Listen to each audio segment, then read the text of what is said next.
Hello and welcome to the next video of my LPL 2026 previews. Keep in mind it's storming outside, so if this is the last video you see for a couple days, it's probably due to some sort of power outage.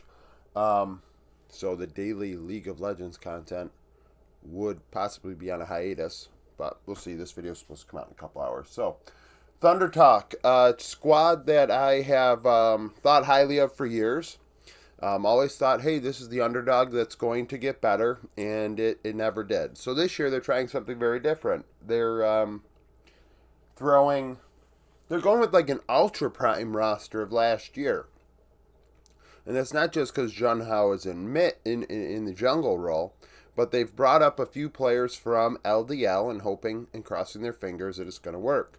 Unfortunately, a lot of those players only played 20 games, 7 games last season, this and that, and I just don't think that's enough of a sample size to say whether a player's good or not statistically. I can say one thing, the sample size isn't enough. I have them ranked 13th. The last 3 years, 11th, 10th, and 10th, and that's only because they've had no championship points. And then I look back, ThunderTalk has no championship points over their history. So it's like LGD, in that literally this team has been a non-playoff team, no championship points the whole time. They've swapped out a few players. Hoya is out in top lane. Keshi's brought in from BLG juniors. Junhao's in the jungle. Aki and Zhao Haungren are out of the jungle. Haru has been brought up. Haru played with BLG as well last year at some point, but also played with ThunderTalk. What else we have here? Saytab is out. Mid laner, Korean import. Ryan 3 has been brought up from Academy.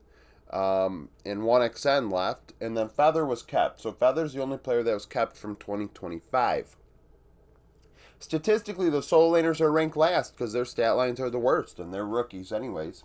Mid jungle duo 11th because of Jun Hao being an upper half jungler. And bot lane duo 12th because Feather isn't last. So this team, like I said, is going to be one of those things. I have no fucking idea what's going to happen with this team. And I don't watch Academy or Tier 2. And in China, you get even less stats. I got a rip off of Leaguepedia instead of Games of Legend, which Games of Legend's pretty good for every other region. Gives you in-depth stats. LDL, it's like you get the bare bones stats. So, Keshi played like 20 games, I think. 2.8 KDA, 58 KP, 8.1 CS per minute, aggressive, 1.7 ROI. That happens in LDL. LDL stats are always inflated when it comes to damage. 0.43 champions played per game. Jax, Rumble, and Bessa, 43% of his games played. Jukes behind him played like 7 games for ThunderTalk Academy. So, I mean, it is what it is. Jun Hao at 21 years old, I thought with the Ultra Prime at times, he looked like the best player on the team. You know, especially when they started making more changes to the bot lane and got Wako out of there, it kind of got worse. But that team was destined to fail. The top side was all they had in Jiang and Jun Hao. So, 3.3 KDA, 77 KP, 6.9 CS per minute. He drove the bus for the team. Over 3 out of every 4 kills in participation. High resource. Unfortunately, didn't deal that much damage. His damage divided by gold, 1.13. But a negative 3.3 share differential screams how bad Ultra Prime were, that he was dealing that much damage for the team's share, even though his efficiency was so low. 4.4 vision score per ward place. That's going to be tough when your mid laner is probably behind 250 gold. Only behind 9 gold at 15 minutes. And that's a thing to hang his hat on. A team that bad, and he was still keeping up in farm. Champions played one new one every 5 games or so. Like I said, ranked 7th in his role. I think there's a case we made he's a middle-of-the-road jungler right now. And on a bad team, that's a pretty good stat line to have. Who knows? He could be better if he was on a team that was halfway decent. Wukong, Vise, and Zhao, over half of his games played. So you knew that he was going to play one of those champions for sure in a best-of-3, without a doubt. Putagu or Putagao, I don't know. His stat line's all right. He only played like 7 games as well. And you know, I'm not to do a disservice to them, but when you only play a few games, I really can't say much.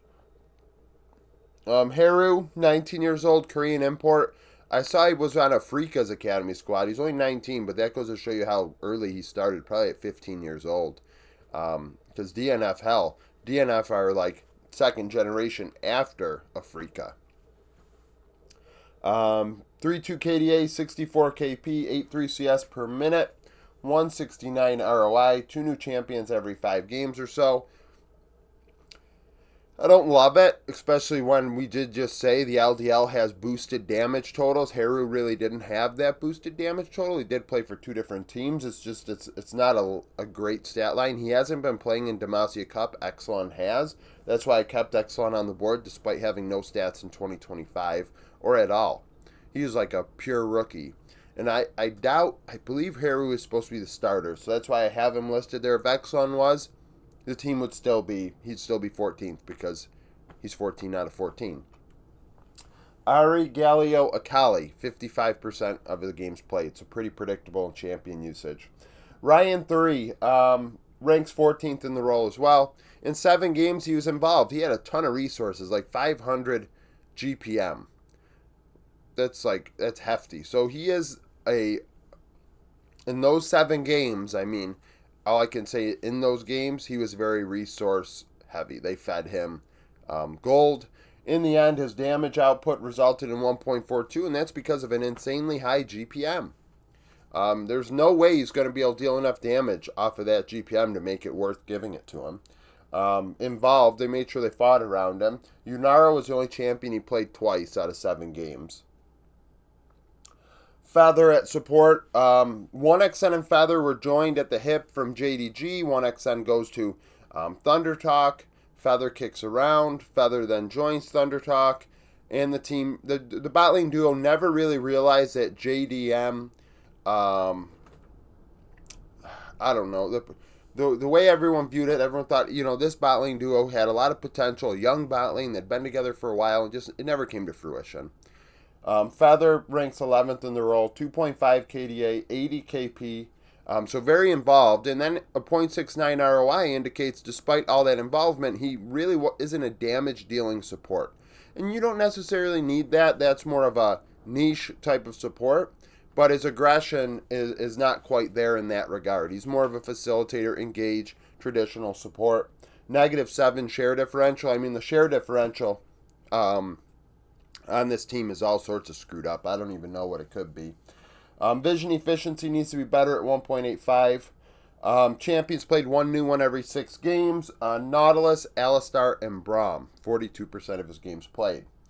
The coach is No Name. No Name has been the coach for OMG twice, a head coach. He's been coaching for like 10 years around China.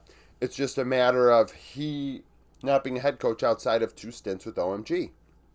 And then between that, went to ThunderTalk and was just an assistant. So 1-5 in best of ones in the LPL, 38 and 44 in best of threes, 1-2 in best of fives in the regular season, and then 0-4 in best of fives. And that is during his stints of 2021 through 2022 and 24 through 25 as OMG's coach.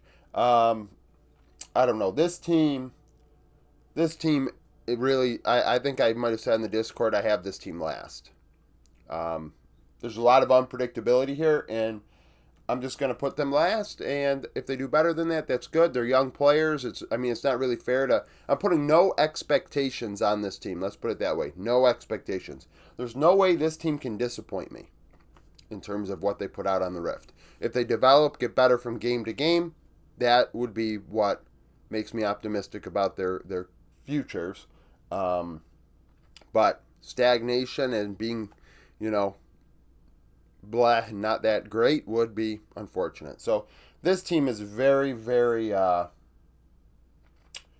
not a lot of nice things to say. They're just a young team. We'll see what happens. So thank you for watching. If you liked the video, like it, subscribe to the channel for daily League of Legends content. Follow me on Twitter, join the Discord, become a YouTube supporter, and hope to see you again tomorrow.